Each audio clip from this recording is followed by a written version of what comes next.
Dear students, আজকে আমরা ভারতীয় নীতিবিদ্যায় কর্ম বলতে কী বোঝায় সেই বিষয়ে আলোচনা করব। ভারতীয় নীতিবিদ্যায় কর্মবাদকে নৈতিক মতবাদ রূপেও চিহ্নিত করা হয়েছে। কর্মবাদের মধ্যে যে নৈতিক বিশ্বাস নিহিত তা হলো যে কোনো নৈতিক কাজের জন্য পূর্ণ সঞ্চিত হয়, অর্থাৎ ভালো কাজের জন্য পূর্ণ সঞ্চিত হয় এবং খারাপ কাজের জন্য পাপ সঞ্চিত হয়। এই পৃথিবী একটি নৈতিক নিয়ম অর্থাৎ মোরাল অর্ডার মেনে চলে। এই নিয়ম শুধু ব্যক্তি মানুষের জীবন ও ভাগ্যই নিয়ন্ত্রিত করে না, জড়জগতের শৃঙ্খলা এবং বিন্যাসকেও নিয়ন্ত্রিত করে। কর্মের নিয়ম অমোঘ ও অব্যাহত। ভারতীয় নীতিবিদ্যা কর্মকে নানা দিক থেকে ভাগ করেছে। কর্ম শব্দের দ্বারা কর্মজনিত শক্তি এবং কর্মফল উৎপাদনের সুপ্ত শক্তিকেও বোঝায়। তাহলে কর্মের শব্দের দ্বারা কর্মজনিত শক্তিকেও বোঝায় এবং কর্মফল উৎপাদনের যে সুপ্ত শক্তি সেটাকেও বোঝায়। এই দিক থেকে কর্ম দুই প্রকার, একটা অনারব্ধ কর্ম আর একটা আরব্ধ কর্ম। অনারব্ধ কর্ম কি? যে কর্ম সম্পাদিত হয়েছে কিন্তু যার ফলভোগ শুরু হয়নি, তাই অনারব্ধ কর্ম। এই অনারব্ধ কর্ম আবার দুই প্রকার, প্রাক্তন বা সঞ্চিত এবং সঞ্চিতমান কর্ম। তাহলে একটা সঞ্চিত, অর্থাৎ অতীত জীবনে যে কৃতকর্ম, আমরা অতীত জীবনে যেটা করি সেটা সেই সঞ্চিত কর্ম। আর একটা বর্তমান জীবনের কৃতকর্ম। তাহলে একটা অতীত জীবনের কৃতকর্ম আর একটা বর্তমান জীবনের কৃতকর্ম। যেটা অতীত জীবনের কৃতকর্ম সেটা সঞ্চিত, আর যেটা বর্তমান জীবনের কৃতকর্ম সেটা সঞ্চিত মান কর্ম। তাহলে অনারব্ধ কর্ম বলতে আমরা বুঝলাম যে কর্ম সম্পাদিত হয়েছে কিন্তু এর ফলভোগ এখনো শুরু হয়নি।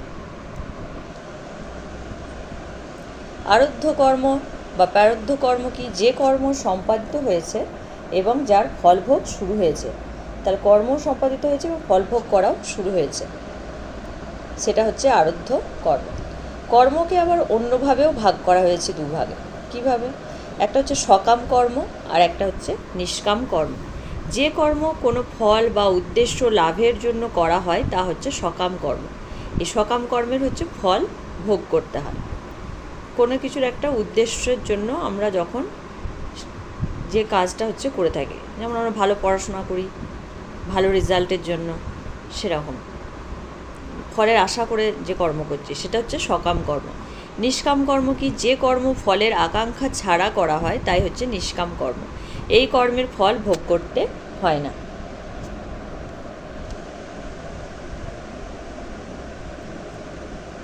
নিষ্কাম কর্ম আমরা যদি ঈশ্বরের কাছে উপাসনা করি, শুধুই তাকে শ্রদ্ধা অর্থে, তার কাছে আমরা কোনো কিছু চাইছি না, সেটা নিষ্কাম কর্ম। নিত্যকর্ম কি? যে কর্ম অবশ্য কর্তব্য তাই নিত্যকর্ম। তাহলে অন্য দিক থেকেও কর্মকে আবার তিন ভাগে ভাগ করা হয়। তাহলে কর্মকে একভাবে ভাগ করে আমরা পেলাম আরব্ধ, অনারব্ধ, তারপরে পেলাম সকাম, নিষ্কাম। আবার বলা কর্মকে অন্যভাবেও তিন ভাগে ভাগ করা হয়। কি কি? একটা নিত্যকর্ম, একটা নৈমিত্তিক কর্ম, একটা কাম্যকর্ম। নিত্যকর্ম কি? যে কর্ম আমাদের অবশ্য কর্তব্য তাই নিত্যকর্ম, যেমন উপাসনা করা, সন্ধানিক, এই যে উপাসনা করা এটা আমাদের নিত্য কর্ম। নৈমিত্তিক কর্ম কি? যে কর্ম বিশেষ নিমিত্তবশত করা হয়, যেমন সূর্যগ্রহণে, গঙ্গা স্নান প্রভৃতি, মানে কোনো একটা নিমিত্ত কারণে করা হয়ে থাকে। কাম্যকর্ম কি? কামনাপূর্বক যে কর্ম সম্পাদিত হয় তাই কাম্যকর্ম। এই কাম্যকর্ম সম্পাদন না করলেও কোনো দোষ হয় না, যেমন বিবাহ না করলেও কোনো দোষ নেই, কিন্তু এটা কামনাপূর্বক এই কাম্য কর্ম করা হয়ে থাকে।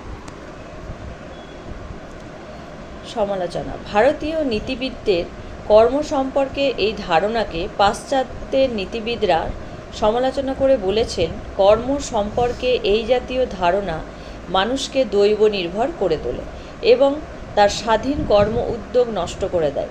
সেই জন্যই ভারতীয়রা কর্মবিমুখ, অদৃষ্টবাদী এবং নীতিবিমুখ অজ্ঞ। ভারতীয় নীতিশাস্ত্রের কর্মতত্ত্ব ব্যক্তি স্বাধীনতাকে খর্ব করে। তারা ঈশ্বর যা বলেছেন সেইভাবে পালন করছে, তো সেই জন্য বলা হচ্ছে যে ব্যক্তি স্বাধীনতাকে খর্ব করে। আমার সব কাজই যদি পূর্ব নির্দিষ্ট হয় তবে কর্ম করার ব্যাপারে যেমন আমাদের কোনো স্বাধীনতা থাকে না, তেমনি কর্মের নৈতিক দায়িত্বও আমার থাকে না। কেননা নৈতিকতার পূর্ব শর্তই হলো ব্যক্তি স্বাধীনতা। কর্মের ব্যাপারে যেখানে ব্যক্তির কোনো স্বাধীনতা নেই, সেখানে কর্মের নৈতিকতার প্রশ্ন তোলা বাতুলতা মাত্র। এই অভিযোগের উত্তরে বলা যায়, নীতিশাস্ত্রে এই যে পাশ্চাত্য নীতিবিদরা যে সমালোচনা করেছেন, তার উত্তরে আবার ভারতীয় নীতিশাস্ত্রে কি বলা হচ্ছে, যে নৈতিক স্বাধীনতা বলতে সাধারণত আত্মনিয়ন্ত্রণ বোঝায়। কর্মতত্ত্ব এই আত্মনিয়ন্ত্রণ স্বীকার করে। যদি আমার কর্মের দ্বারা আমি নিয়ন্ত্রিত হই, তবে আমি তো আমার নিয়ন্ত্রক, মানে আমি তো নিজেকে নিয়ন্ত্রণ করছি। তাই কর্মতত্ত্ব ব্যক্তি স্বাধীনতা অস্বীকার করে না, বরং দৃঢ় করে। এটা ভারতীয় নীতিবিদদের মত। তো আজ এখানেই শেষ করছি, নেক্সট ভিডিওতে আবার দেখা।